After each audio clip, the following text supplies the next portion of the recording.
Argentina বিশ্বকাপের চূড়ান্ত squad ঘোষণা করবে কবে?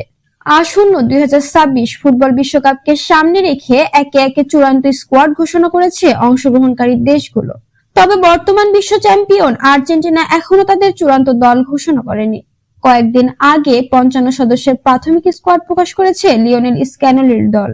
আর্জেন্টিনার সংবাদ মাধ্যম টিওয়াইসি স্পোর্ট জানিয়েছে, আগামী 25 মে থেকে বুয়েন্স আয়ার্সের এজেজায় অবস্থিত এএফ এর লিওনেল মেসি ট্রেনিং সেন্টারে শুরু হবে প্রাথমিক অনুশীলন ক্যাম্প। সেখানে প্রাথমিক তালিকায় থাকা এবং চূড়ান্ত 26 সদস্যের দলে জায়গা পাওয়ার সম্ভাবনা বেশি এমন ফুটবলারদের ডাকা হবে। তাই ধারণা করা হচ্ছে 24 মের পরই ঘোষণা হতে পারে আর্জেন্টিনার চূড়ান্ত বিশ্বকাপ স্কোয়াড। বিশেষ করে ইউরোপের শীর্ষ লিগ ইংলিশ প্রিমিয়ার লিগ, লা লিগা ও সিরিয়া শেষ হওয়ার পর দ্রুত খেলোয়াড়দের ক্যাম্পে যোগ দেওয়ানো হবে।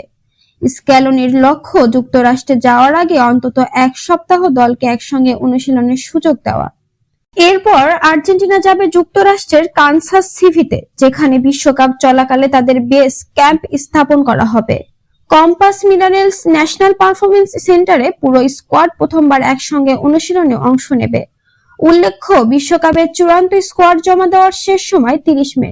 এছাড়া কোনো খেলোয়াড় ইনজুরিতে পড়লে 55 সদস্যের প্রাথমিক তালিকা থেকেই পরিবর্তে নতুন খেলোয়াড় নেওয়া হবে।